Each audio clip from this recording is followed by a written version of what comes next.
Alright guys, welcome back. I know you all got one of these yesterday, but I got some breaking news to share with y'all, so I'm gonna say once again, greetings from under the bottle of Mountain Dew, and we gonna go into this, because I figure since I have this breaking news to share, I might as well just go ahead and wax on some topics that I came up with that I was going to save for another muse at another time. So we're going to go into those a little bit as well. See, I have one, two. Actually, I only have two other topics because I wrote my breaking news down because I thought I was going to save that for a muse I was going to do later. But I want to go ahead and share this now. So I'll just include these two other topics as well. Before I get started there, I want to just say that I love y'all. I appreciate you all. You're all aces. There's nothing that anybody can say to me about any of you all that would change my way of thinking about you. I appreciate all the support through the good times and the bad. Without y'all, I probably wouldn't be here. Just because of the daily struggles for myself. Um, but let's get this jumping, and I'm going to start right off the top with the breaking news. Every month, my job puts out what they call monthly superstars. Those are the people in each department being ones, twos, SRT, the service resolution team handle the really shitty calls that the twos can't take care of. They put a list of those together and they compile their numbers and they try to figure out who's doing the best.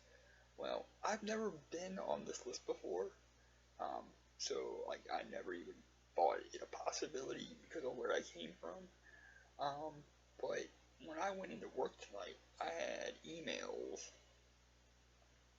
from old teammates, old supervisors that still work there, and literally the person that runs the entire call center said congratulations. Now, I saw these before I saw the actual thing that said, I made the superstar list. So I was like, what the fuck is all this about? You know what I mean? So, cause I hadn't seen it yet. First things I saw was the flood of congratulatory emails. So I get to the superstar list, and sure enough, October superstars. About halfway down the list, I was there. Now, when I saw this, you literally could have knocked me over with a feather because I never thought this was ever going to be possible for me. Um, you know, just because of the challenges that I have to try to overcome on a nightly basis. I never thought that this was possible for me. So when I saw that, first thing I thought was, oh god, that's a fucking misprint. and I sent my supervisor a message. I said, Josh, I think someone needs to tell them this is a fucking misprint. And he looked and he said, nope, it's not, because he showed me the master list. He's like, it's no misprint. And at that point, you could have knocked my crippled ass over with a feather because I was stunned. I never expected that. I always do my best and work as hard as I can, but I never expected to get an accolade like that. It means a lot to me. It just shows how far I've come from where I started. And y'all know there was a time a few months back I was literally on my Cornerstone deathbed. Um, I was literally down to my last 2 or 3 days with the job if something hadn't happened. And I don't know what it was, but you know, I'm happy to have that accolade. I appreciate it more than they'll ever know. Appreciate you guys more than you'll ever know, because without y'all, I don't think I could have did it. But it's definitely a place I never thought I would ever be. I'm proud of it, that's for sure. But but I never expected it. So it's kind of a weird place to be. Because I feel like, now if I have a bad week or a bad month or whatever, they're going to be really let down because I got all this, I got all these accolades and stuff. When, I really haven't done anything differently from before. The only real major difference for me, and people laugh at this when I tell them, but it's true, I stopped giving a fuck a long time ago. When I got down to like the last 2 or 3 days of the job and didn't think anybody gave a shit, I stopped giving a fuck either way. Okay? And it was once said by a very wise former wrestler that there is a ton of freedom in giving exactly 0 fucks about anything. Based on what I got now, I can tell you that is absolutely 100% true. Because look where I am now. I just don't want to go back to the way things were before. So that's me putting more pressure on myself. But yeah, that was my breaking news. I made top 10 of all the agents in this top 10% of all the agents in the center for the month of October, and I'm proud of it. I appreciate it. I love the fact that I'm being recognized for my efforts finally. But definitely it's something I didn't expect, and I'm still kind of in awe of, really. So like I said, thank you to you guys for helping me out, because everybody talks about, people at the job help you out most. Nah, really. I mean, I got some great people at the job that are helping me out, but you guys are helping me out the most, because who do I come home and bitch to at night? Right here. So I appreciate that, and you all sharing this, y'all get a little piece of this too, so congratulations, guys, we did it. And while I'm here, I'm just going to go ahead and cover the other topics that I had written down. Okay, so first thing I'm going to cover, actually a second thing, but y'all know what I mean. It's the first thing on the list here. Is Seth Rollins' knee injury from the tour in Dublin.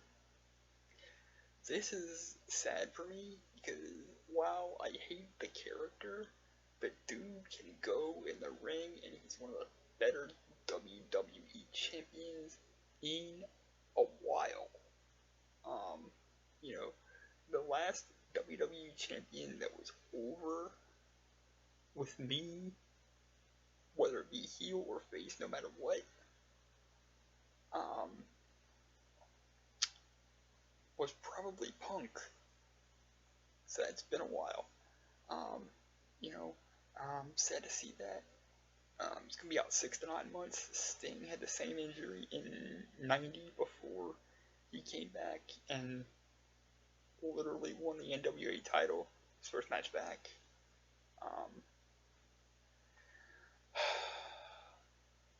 They're going to have a tournament to crown a new champion. I'm not going to spoil anything because some of that stuff started on Raw. But I've seen the brackets, and the brackets are pretty cool. Some interesting matchups first round, and some interesting possibilities for matchups later. Who comes out of it with the title? If I had to predict right now, I would say it would come down to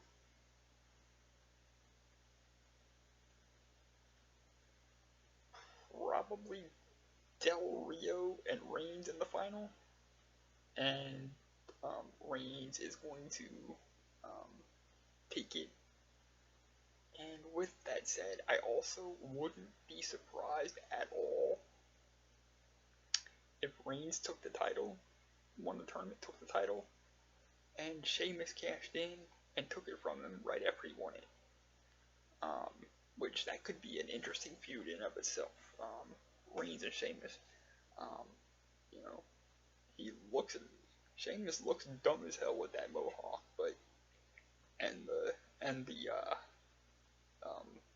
beard that is braided looks dumb as hell, but that could be an interesting feud. And honestly, a lot of people probably don't want to see this, but I'd like to see how a series of matches will go between those two. But that's my prediction for that. I hope Seth recovers fast and gets back and does what he does better than anybody since CM Punk, and that is be like the the prickiest heel I've seen since CM Punk. Because that dude does what he does, and he loves it, and you can tell he loves it. It comes across in everything he does. So Seth, get well soon. I'm gonna miss you, buddy, but some of these young punks gotta step up now, huh? Okay, next one, and this is the last one. Everybody is losing their motherfucking minds over the damn red Starbucks cups. Really? Really? You're gonna lose your mind over with all the shit we got going on in the world today? You're gonna lose your mind. The evangelical Christians, which I hate to admit this, but I am a Southern Baptist. I was raised Southern Baptist. I don't really subscribe to that much anymore. I'm spiritual, but don't really subscribe to that much anymore because I've seen how Southern Baptists really are. And that's not what I want to be ever in the history of my life. So, but the evangelical Christians are up in arms over red Starbucks cups. Really? Come on, man. How the hell are you going to get offended over a red Starbucks cup?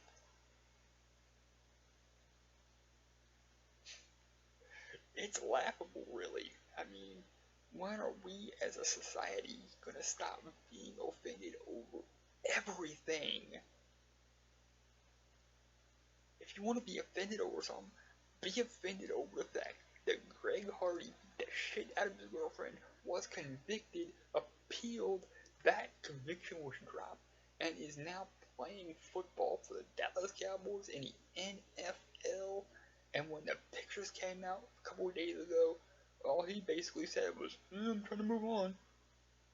Really? You want to be offended over something? Be offended over something like that. A red Starbucks cup? Come on, man. Really? What are we going to be offended by next? My shoe size? And by the way, since I used that as an example, my shoe size is a 6.5 or a 7. Yes, I have little feet. Fuck y'all. If you want to fucking bust my shit for it, fuck y'all. Okay, I love y'all, but I got small feet. With that said, I am going to wrap this up and tell y'all that I love y'all. I appreciate everything y'all do for me every day of my life. And talk to y'all soon. And we should have a Blu-ray blowout here early Friday or um, early Friday morning, which means like 2 or 3 in the morning when I get off from work from Thursday, or sometime Saturday, because I'm off Friday and Saturday, so it should drop then. And I actually made myself a list of the movies that I want to review for you guys, so I don't forget. And then I've got Becca's review that's coming, and all this shit will be coming sometime in the next 2 weeks. So sit tight. I love y'all. Peace. And thanks again for all you do. I put the work in, but y'all get a piece of this too. This is yours as much as mine. Thank y'all. I love y'all.